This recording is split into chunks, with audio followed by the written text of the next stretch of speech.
CO আমাদের ভোলা, কিন্তু personally sure সাথে আমার এখন পর্যন্ত কোনো সম্পর্ক নাই, আমাদের কোনো সম্পর্ক নাই। এই সরকার আমরা দেখছি পুলিশদের কিভাবে ইউজ করে দেশের সাধারণ ছাত্র সমাজের উপর যেভাবে হামলা করেছে, ঠিক এইভাবেই আমাদের দেশের ক্রিকেট বোর্ডেও কিন্তু এরকম পুলিশ আছে। আর সেই পুলিশগুলো হচ্ছে আমাদের আম্পায়ারদের পুলিশের মতো এরকম ঢাল ইউজ করা হয়।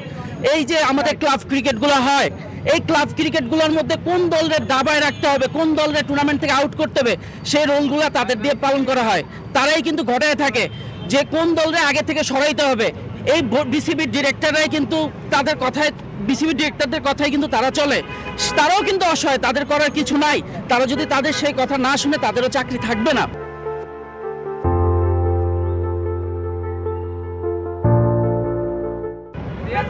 আপনি জানেন আমাদের কিন্তু ক্রিকেট শুধু আন্ডার-19, আন্ডার-17 না, ঢাকা ফার্স্ট ডিভিশন আছে, রুট লেভেলে থার্ড ডিভিশন কোয়ালিফাইন আছে। কয়টা ক্রিকেট বোর্ডের লোক ওই প্লেয়ারদের খেলাগুলো দেখতে যায়? আপনারা বলেন। তারা যাবে লাঞ্চের পরে, দুপুরে, কিন্তু খেলা শুরু হয় 9টার দিকে। যে খেলাটা 9টা থেকে যে রুট লেভেলের ছেলেরা পারফর্ম করলো, এগুলো কিন্তু কেউ দেখে না।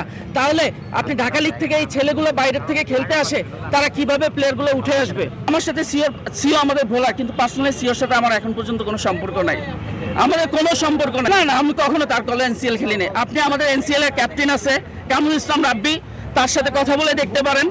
যদি এটা সত্যতা পান তখন আমাকে এসে জিজ্ঞেস করেন। আমরা চাচ্ছি বিসিবিতে যোগ্য লোকরা আসুক, আমাদের যারা প্রাক্তন ক্রিকেটার আছে, তারা ক্রিকেট নলেজ রাখে, তারা ক্রিকেট বোর্ডে আসুক, অরাজনৈতিক একটা ক্রিকেট বোর্ডে পরিণত হোক। এই যে আজকে আমরা এই সিচুয়েশনে ভয় কি নিয়ে ভয় পাচ্ছি? কারণ হচ্ছে আমাদের এক একজন বোর্ড ডিরেক্টরদের 4টা-5টা করে টিম। আজকে তারা কেউ পলাতক, কেউ গা ঢাকা দিছে। সেই জন্য আমাদের ঢাকা লিগগুলো কিন্তু এক একটা হুমকির মুখে। আমরা কিন্তু এখানে, আমি আজ আসছি অনেক প্লেয়ারদের কাছ থেকে, তারা ভয়ে আসতে পারে না, মিডিয়ার কাছে ভয়ে আসতে পারে না। কেন আসবে? তারা অনেক বোর্ডের ক্লাবের সাথে চুক্তিতে আছে, যদি এখানে আসে তাদের খেলা চুক্তি থেকে বাদ দিয়ে দিবে। এটা কিন্তু ভিতরে সত্য কথা ভাই, আমাদের তাদের সাথে কথা হয়। আর দেশের বাইরে যখন আমাদের এক একটা টিম যায়, তখন লাইন পড়ে যায় কার আগে কে দেশের বাইরে যাবে। এই টিম, এই যে একটা টিম যখন নিউজিল্যান্ড যায়, ওয়েস্ট ইন্ডিজ যায়, বোর্ডের কতগুলো কর্মকর্তা তখন চলে যায়। কিন্তু দেশের ক্রিকেট যখন হয়, তখন দেখার মতো কিন্তু কেউ থাকে না। কারণ ইভেন আপনারা এটাও জানেন, আমাদের ন্যাশনাল টিমের প্লেয়ারদের যে ডিএ দেশের বাইরে গেলে দেওয়া হয়, তার থেকে বেশি ডিএ দেওয়া হয় এই বোর্ড ডিরেক্টর যারা খেলা দেখতে যায়, তারা ওইখানে যায় পিকনিক করে। এবার আসেন, আমাদের যে ডিস্ট্রিক্ট, শুধু বিসিবির সংস্কার করলে হবে না, আমাদের ডিস্ট্রিক্ট ডিভিশনগুলোরও সংস্কার করতে হবে।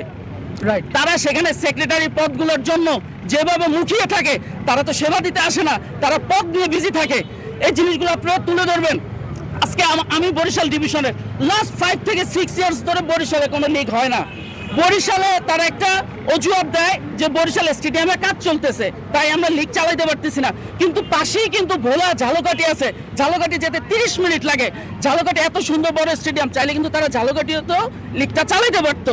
আজকে আমাদের বরিশাল ডিভিশন অনেক পিছিয়ে আছে। শুধু বরিশাল না, আপনি টেকনাফ থেকে তেঁতুলিয়া যান, এমন অনেক প্লেয়ার আছে যারা ঢাকা পর্যন্ত পৌঁছাতে পারে না, ইভেন তারা তাদের মনের কথাগুলো বলতে পারে না।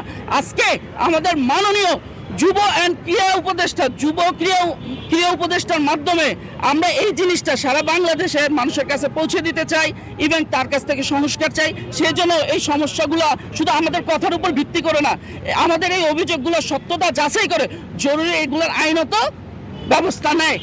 বিকজ আমরা যেমন ক্রিকেটকে ভালোবাসি, আপনারা যেমন ভালোবাসেন, আমাদের দেশের মানুষও কিন্তু ক্রিকেটকে খুব ভালোবাসে। সো আমি জানি আমাদের মাননীয় ক্রীড়া ও যুব উপদেষ্টা, উনিও ক্রিকেটকে ভালোবাসেন।